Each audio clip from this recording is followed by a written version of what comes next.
Bienvenidos, queridos hermanos, con ustedes su hermano en Cristo, Jaime Cárdenas, en esta programación 15 minutos con la Biblia, porque desconocer las Escrituras es desconocer a Jesucristo. Empezamos en el nombre del Padre, del Hijo y del Espíritu Santo. Amén. Amado Señor Jesucristo, te damos las gracias por todo lo que nos das. Alabamos y bendecimos tu nombre. Guíanos, Señor, para siempre serte fieles. Permítenos, Señor, tener nuestra fe en ti y solo en ti. Porque es verdad, muchas veces gente me ha desilusionado, me ha traicionado, me ha herido. Pero ciertamente también es que yo he lastimado, que yo he traicionado y que yo he herido. Por lo tanto, ¿cómo podría basar mi fe en los errores de los demás? Eso me haría un hipócrita, porque yo también tengo mis errores, Señor. Permítenos siempre confiar únicamente en ti. Tú eres el único que no decepcionas. Te rogamos, Señor Jesucristo, que nos permitas por medio del Espíritu Santo entender las Escrituras y que nos guíes siempre hacia toda verdad. En el nombre del Padre, del Hijo y del Espíritu Santo. Amén. Mis queridos hermanos, vamos a continuar con Gálatas capítulo 3. Gálatas estúpidos, ¿cómo se han dejado hipnotizar? ¿No les presenté a Cristo Jesús crucificado como si lo estuvieran viendo? Les preguntaré solo esto: ¿recibieron el Espíritu por haber practicado la ley o por haber aceptado la fe? Tan estúpidos son como para empezar con el Espíritu para tener que terminar con la carne. Haber experimentado inútilmente favores tan grandes, pues habría sido en vano. Cuando Dios reparte los dones del Espíritu y obra milagros entre ustedes, ¿se debe al cumplimiento de la ley? ¿No será más bien porque han acogido la fe? Acuérdense de Abraham. Creyó a Dios, que se lo tomó en cuenta y lo consideró un justo. Entiendan pues que quienes toman el camino de la fe son hijos de Abraham. La Escritura anticipó que Dios daría a los paganos la verdadera justicia a partir de la fe. Por eso Abraham recibió esta promesa: la bendición pasará de ti a todas las naciones. Así los que entran por la fe reciben la bendición y junto con el creyente Abraham. Por el contrario, pesa una maldición sobre todos los que se van a la observancia, pues está escrito: maldito el que no cumple siempre todo lo que está escrito en la ley. Con la ley nadie llega a ser justo a los ojos de Dios. La cosa es cierta, pues el justo vivirá por la fe. Y la ley no da lugar a la fe cuando dice: el que cumple estas cosas tendrá vida por medio de ellas. Por medio de Cristo nos ha rescatado de la maldición de la ley, al hacerse maldición por nosotros. Como dice la Escritura: maldito todo el que está colgado de un madero. De este modo la bendición de Abraham alcanzó a las naciones paganas en Cristo Jesús. Por la fe recibimos la promesa, que es el Espíritu. Hermanos, tomemos una comparación. Cuando alguien ha hecho su testamento en debida forma, nadie puede anularlo ni agregarle nada. En el caso de Abraham, las promesas eran para él y para su descendencia. La Escritura no dice para los descendientes como si fueran varios, sino que habla en singular: para tu descendencia, y esta es Cristo. Ahora digo lo siguiente: si Dios ha hecho un testamento en debida forma, la ley, que vino 430 años después, no pudo anularlo ni dejar sin efecto la promesa de Dios. Si la herencia es el fruto de la ley, ya no es fruto de la promesa, y precisamente la herencia era promesa y don de Dios a Abraham. Entonces, ¿para qué la ley? Fue añadida para responder a las desobediencias, pero solamente valía hasta que llegara ese descendiente del que habla la promesa, y fueron ángeles los que la concertaron. Con la intervención de un mediador. No se hablaría de un mediador si hubiera una sola parte, y Dios es uno solo. ¿Acaso la ley contradice las promesas de Dios? En absoluto. Si se hubiera dado una ley capaz de darnos vida, nuestro paso a la verdadera justicia podría resultar de esa ley. Pero no. La Escritura lo encerró todo en el marco del pecado. Y así lo prometió. Lo prometido llega a los creyentes por medio de la fe que trae Cristo Jesús. Hasta que no llegaran los tiempos de la fe, estábamos custodiados por la ley, a la espera de la fe que se iba a revelar. La ley nos conducía a Cristo para que creyéramos y así fuéramos justos. Pero al llegar la fe, ya no estamos sometidos al pedagogo.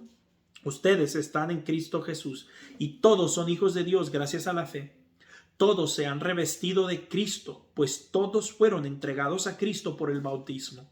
Ya no hay diferencia entre judío y griego, entre esclavo y hombre libre. No hace diferencia entre hombre y mujer, pues todos ustedes son uno solo en Cristo Jesús.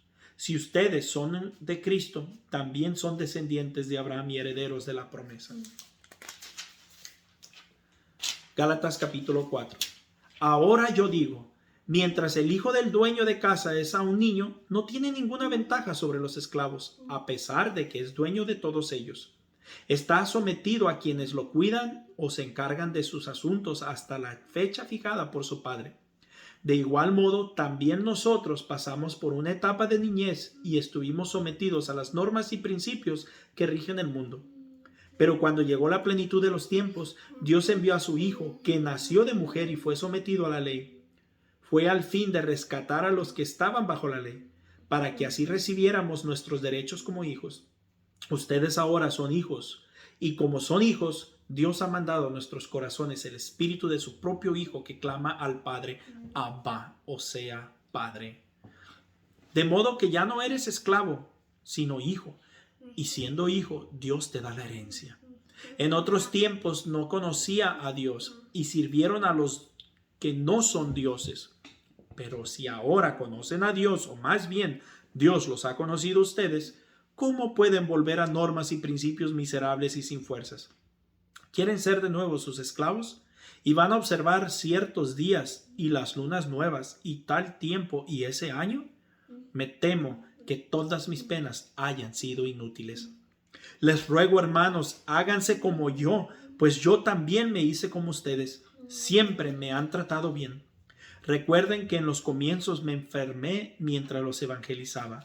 A pesar de ser una prueba para ustedes, no me despreciaron ni me rechazaron, sino que me acogieron como a un ángel de Dios, como a Cristo Jesús. ¿Por qué se perdió la alegría de aquel tiempo? No miento. Estoy seguro que se habrían sacado los ojos para dármelos. Y me he vuelto un enemigo ahora, porque les digo la verdad. Esa gente les demuestra mucho interés, pero no es para bien. Quieren apartarlos de mí y que se interesen por ellos. Ojalá ustedes fueran siempre objeto de gran atención, y no solamente de la mía cuando estoy con ustedes. Hijitos míos, de nuevo sufro por ustedes dolores de alumbramiento, hasta que Cristo haya tomado forma en ustedes. Cuánto desearía estar ahora con ustedes y emplear las palabras justas, porque ya no sé qué hacer por ustedes. Ustedes que quieren obedecer a la ley, díganme, ¿acaso la entienden? Está escrito que Abraham tuvo 2 hijos, uno de la esclava y el otro de la mujer libre. Su esposa, el hijo de la esclava, le nació como cualquier ser humano, mientras que el hijo de la libre se lo debía a una promesa de Dios. Aquí simbólicamente reconocemos 2 alianzas. La primera, la del monte Sinaí, es Agar, que da a luz a esclavos. Agar era de Arabia, donde está el monte Sinaí, y representa a la Jerusalén actual, que es la esclava, lo mismo que sus hijos. En cambio, la Jerusalén de arriba es la libre y es nuestra madre. La Escritura dice: alégrate, mujer estéril y sin hijos, estalla en gritos de alegría, tú que no has desconocido los dolores de parto, pues serán más los hijos de la madre abandonada que los de la casada. Hermanos, ustedes como Isaac son hijos de la promesa, pero así como entonces el hijo según la carne perseguía a Isaac, hijo según el espíritu, lo mismo pasa ahora. ¿Y qué dice la Escritura? Echa a la esclava y a su hijo, porque el hijo de la esclava no puede compartir la herencia junto al hijo de la mujer libre. Hermanos, nosotros somos hijos de la mujer libre y no de la esclava. Palabra de Dios. Te alabamos, Señor. Bueno, mis hermanos, volvemos a ver a un Pablo que habla duro. Les dice, Gálatas estúpidos. ¿Se imaginan ahora hablaran así? No, la gente sale pero toda dolorida, chillando. Y más como están acostumbrados a que les hablen ahora. Pero aquí San Pablo está hablando de una cosa. Dice, ¿cómo se han dejado hipnotizar? ¿No les presenté a Cristo Jesús crucificado como si lo estuvieran viendo? La Iglesia Católica nos presenta a un Cristo crucificado. Pero ¿qué creen? Los protestantes pasan con su cantaleta, criticando y condenando que presentamos a un Cristo crucificado. Entonces, dice, les preguntaré solo esto, ¿recibieron el Espíritu por haber practicado la ley o por haber aceptado la fe? Tan estúpidos son como para empezar con el Espíritu y terminar con la carne. Haber experimentado inútilmente favores tan grandes, pues habrían sido en vano. Mis hermanos, primero que nada, y vamos a ver todo este camino, que empieza a hablar San Pablo sobre la fe y de alguna manera empieza a condenar la ley. Y es algo de lo que los protestantes se agarran mucho, al punto de que nos condenan porque tenemos la ley canónica y tenemos todo un tipo de reglas dentro de la iglesia y eso. Pero aquí hay una gran diferencia entre lo que están hablando ellos o entienden ellos y lo que está hablando San Pablo. San Pablo no está hablando de eliminar completamente la ley, como lo interpretan los protestantes, porque si fuese así, entonces quitemos los 10 mandamientos también. Si fuese así, entonces quitemos el mandamiento que dijo Jesucristo, les doy un nuevo mandamiento, que se amen los unos a los otros. Entonces quitemos ese mandamiento también. Si lo vamos a tomar tan literal como el protestante lo toma, entonces hagámoslo. Pero la verdad es que no es así. San Pablo está hablando de los 660 y tantos mandamientos que tenían los judíos que nada tenían que ver con la Torá. Que lavarte las manos antes de comer, que no tocar a un muerto, que no sé qué, que tantas leyes que tenían. Entonces, aquí San Pablo está hablando de esas leyes, no está hablando de las leyes que tenemos el día de hoy o de los 10 mandamientos o que la ley no sirve para nada y únicamente la fe, como lo malinterpretan. ¿Por qué San Pablo está siendo tan tajante con los Gálatas? Precisamente porque llegaron unos, igual que los protestantes, a querer cambiar el evangelio y a quererles dar unas leyes nuevas o leyes distintas a las que ya tenían y las empiezan a tomar. Y San Pablo es tajante con eso. Pero aquí San Pablo lo que está diciendo, que es algo muy fácil de entender, yo no sé por qué ellos se confunden tanto. Sí, si yo creo que me salvo por las obras, entonces estoy mal. Si yo creo que para ser santo tengo que vivir la doctrina, por ejemplo, voy a dar un ejemplo.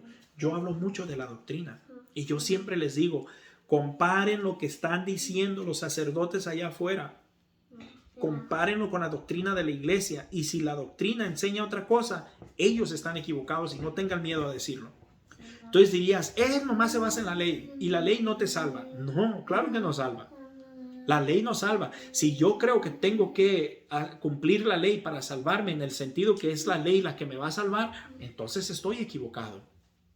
Pero si yo amo a Jesucristo y quiero obedecerlo, entonces tengo que cumplir sus leyes. No sé si me explico.